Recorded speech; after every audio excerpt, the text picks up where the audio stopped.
You are about to see a film about a most important subject.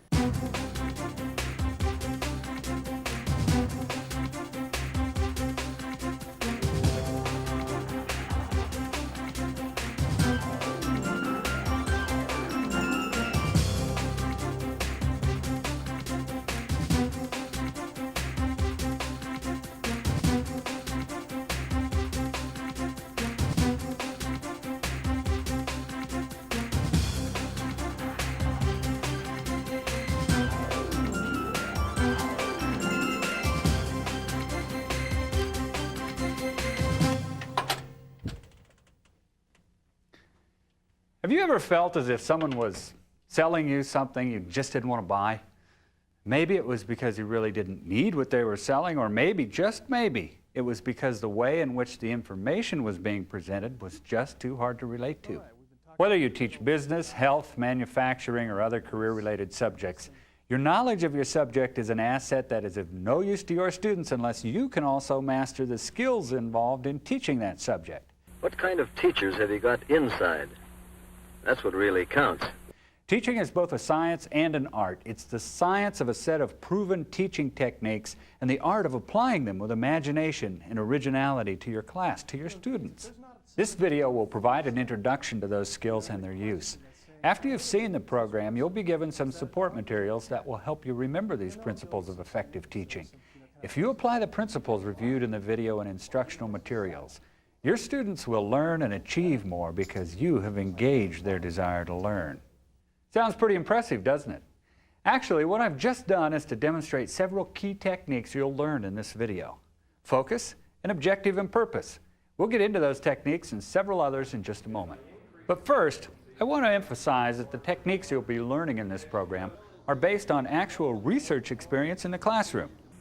What evidence do I have that this is true? These techniques grew out of studies which evaluated the relationship between how much time a student spends on a task and the degree to which he or she learns that task. Those classes where students learned more effectively featured the instructional elements you'll see discussed in this video. The elements are focus, objective and purpose, instructional input, which includes modeling, novelty and variety, and monitoring and adjusting, practice, and assessment and evaluation. Bear in mind that these techniques, though validated through instructional research, are only the science half of the art and science of teaching. Your ability to apply them creatively in your classroom is the art which will make all the difference in your students' achievement. For there is no substitute for the stimulating teacher, capable of developing in the young the kind of critical, examining intelligence which makes them valuable citizens. Now, let's take a look at the first of these techniques, focus. Could I have your attention, please? Here we have the heat. Could I have your attention, please?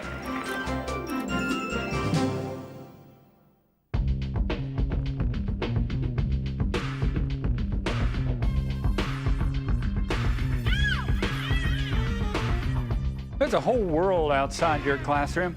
It comes into your classroom every day, buzzing around inside your students' heads. Focus is the term we've given to the techniques you use to shut the door on the world outside and bring the students' attention to the subject of today's lesson.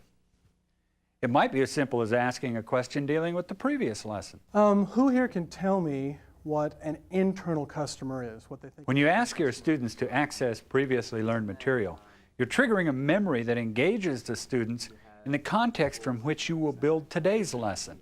If you pose a question like this, be sure to listen to the answers you get. Close. You're on the right track with that. Let's go another step further. They can be very revealing about where your class is in their understanding of the lessons that have come before. You got to capture that interest first of all. I usually try humor. Demonstrations, show and tell. Does anyone else have an idea?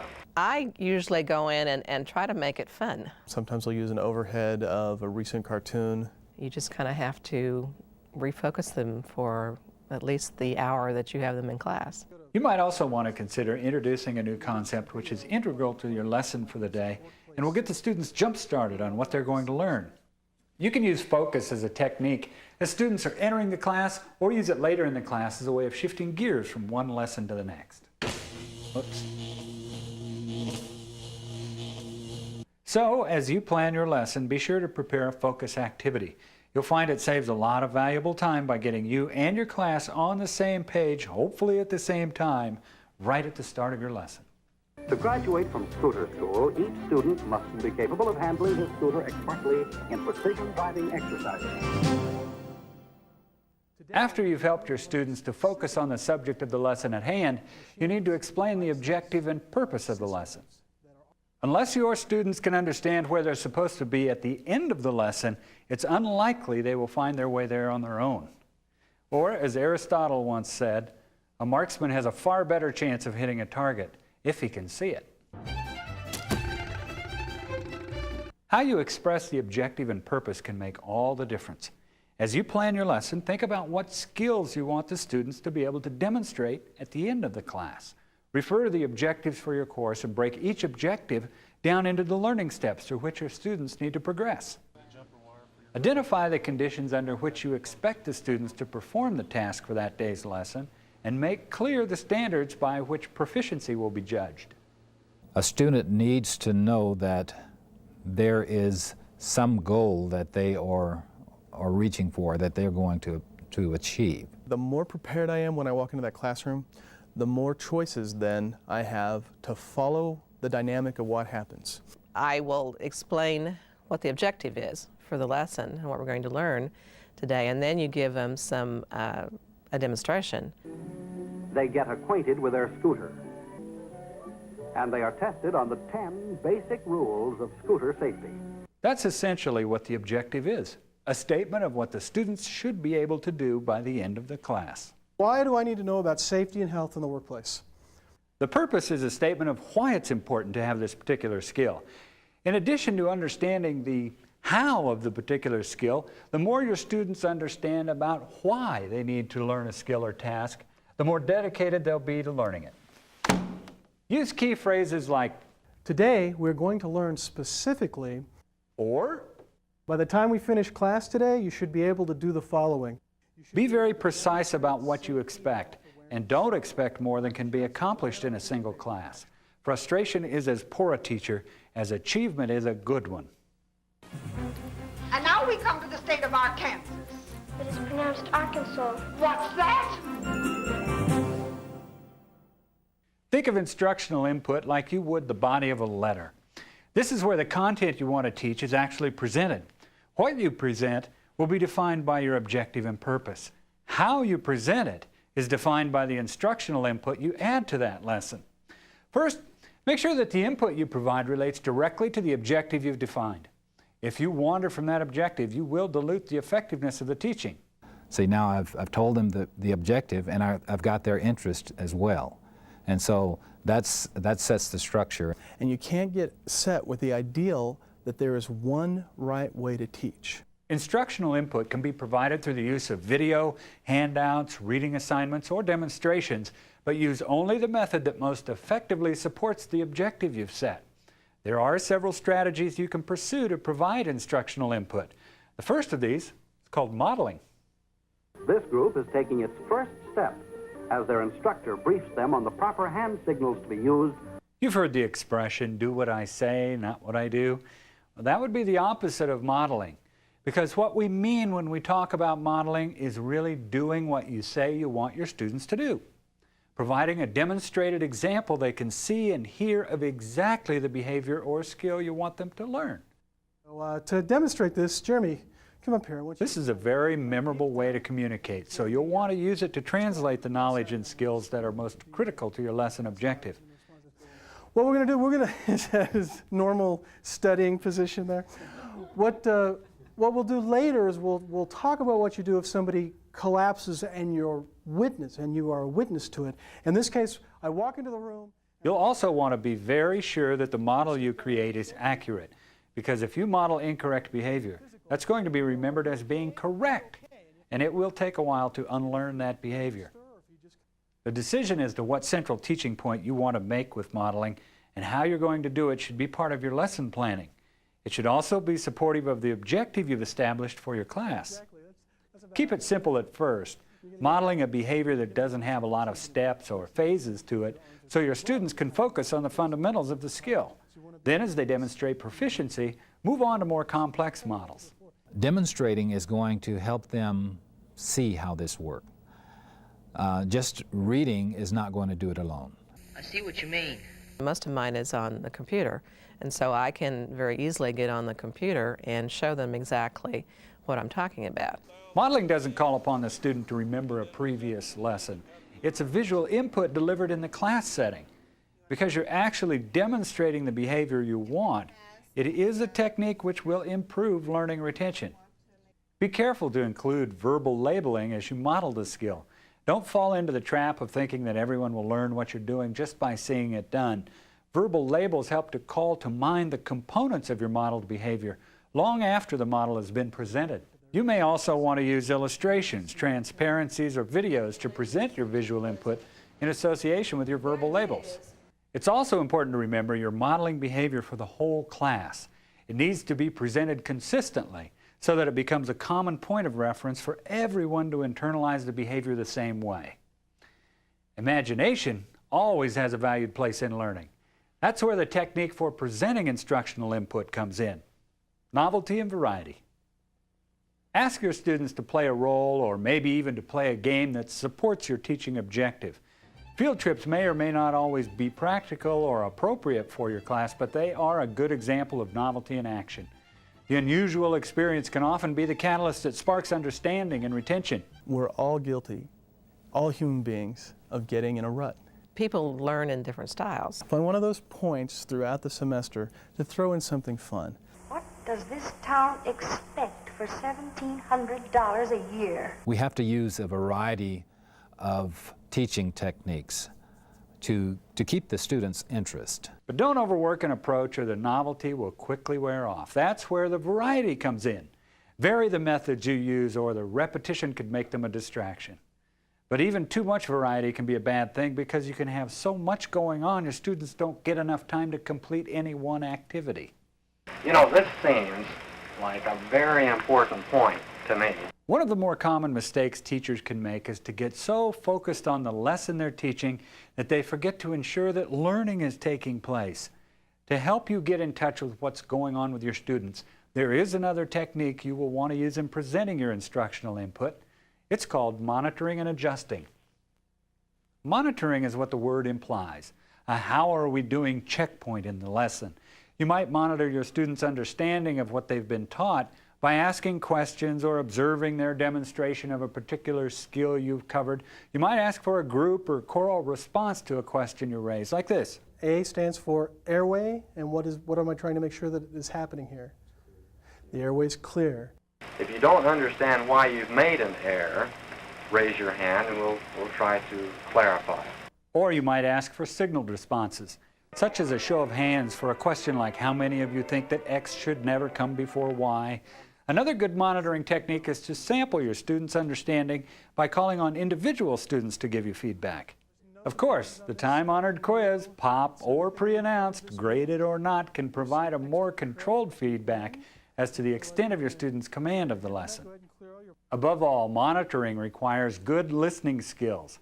Open your mind to what your students are telling you and listen for the learning or the misunderstanding behind what they say. I got the impression that some of you were having trouble. And remember, when you monitor, to employ a variety of these techniques. Don't just settle, as so many teachers unfortunately do, for a simple Okay? or. Right? You all understand this? You sure? Asking simplistic questions like these will not flush out any useful information about how much your students understand. That's because you need to be more specific in what you're asking to find out specifically what may not be understood. It's also because many of your students may not be eager to reveal that they don't understand. Shake things up by using a variety of monitoring techniques, and you'll get a better picture of where your class is. If your monitoring techniques do reveal areas of misunderstanding or confusion, it's time to do some adjusting. It could either be because you need new instructional input or because you simply need to go back over the instructional input you've already provided. Let me cover this again. Okay, mister, don't be mad. Just go back and try it again. If you think you've taught something and you find out after you've tested them or you've watched them perform and it hasn't been learned, then you definitely have to adjust what you're doing and go back and reteach it. The learning takes place when the class's needs are met, when those students' needs are met. The temptation to keep your head down and keep trudging through your lesson plan can sometimes be difficult to resist, but remember, the confusion has a cumulative effect. The longer you let it go, the more lost your class will become. You could find yourself backing up and getting seriously behind. During their study of the unit, they will have numerous opportunities to apply the new skill. Now let's talk about practice. As the saying goes, this is where the rubber really meets the road. Practice isn't just having your students demonstrate they can accomplish the objective. It's having them accomplish it over and over again so that the behavior is imprinted and retained. And by the way, if you are planning on letting your students practice while you grade papers, forget it. I think it might be a good idea if we take a little time and jot down a reminder up here on the board of that. Practice time is the time when you need to be even more involved with your students, observing and assisting, and offering that all-important praise when students do it right. You should begin with guided practice. Here you'll want to break the practice down into phases and lead your students through each phase. This will get them started on the right foot, and then they can apply the process you've led them through in a practice session. When we do job-seeking skills, I teach a course in that, we will do one-on-one interviews, and we'll practice interviewing skills. There has to be a certain amount of hands-on. A lot of what I think a teacher does is to help and to be very patient with those students who need extra help. They ask for a great deal of guidance in locating information. How long should you practice? Well, that's really up to your class and how long it takes them to demonstrate command of the task. That's another reason why it's important for you to actively move around among your students as they practice so you can be aware of when they've had enough. And when can I expect to receive this? This is coming directly from the manufacturer, and that will be 3 to 4 weeks for delivery. Okay, great. If you end the practice too soon, retention will go out the window. End it too late and boredom sets in, which will sap their enthusiasm for learning. The instructors are on hand, as always, to offer advice, criticism, and encouragement to the students. There will come a time when you've taught the subject to completion, and you'll want the students to demonstrate proficiency without your assistance. This phase involves the last of the techniques called assessment and evaluation. Your assessment and evaluation of your students may take the form of a written or oral exam, a group project, or perhaps a demonstration. You should carefully plan the assessment you use so that it verifies achievement of the objective that is, in turn, linked to your overall course objectives. Finally, the tests are over. The long, hard hours of classwork are a thing of the past, and graduation day has arrived. Ultimately, of course, your student's grade will come from your assessment and evaluation. But remember, too, that this is the student's chance to show what they've learned. It's their chance to prove to themselves and to you that they're ready to apply their newfound knowledge in the working world. Let them rev their engines a little. Follow through in your assessment, making sure that you apply the same industry standards documented in the course objectives. And be sure to assess each task by its own standard. Of course, there is an occasional student who is disappointed. For the students who passed, the coveted Scooter School Safe Driving Certificate. Make sure that you're only assessing one skill at a time and not being influenced in your assessment by the student's demonstration of other related skills. Well, there you have it. Those are the techniques that will help you to help your students learn more effectively in the classroom. Focus, objective and purpose, instructional input, including modeling, novelty and variety, and monitoring and adjusting, practice, and assessment and evaluation. When you think about it, these techniques are really just tools to keep you and your class on track with the objectives of the course. As research has shown, when you use them, students will be more able to perform the proficiencies your course objectives require. You won't just be teaching a subject, you'll be teaching students to learn.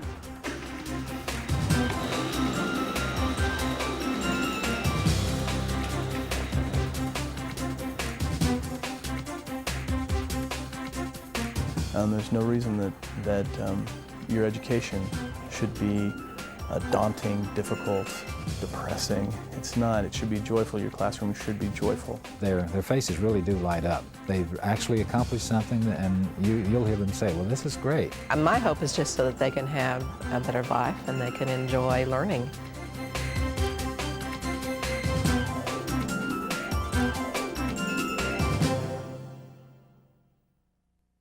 Goodbye, and drive safely.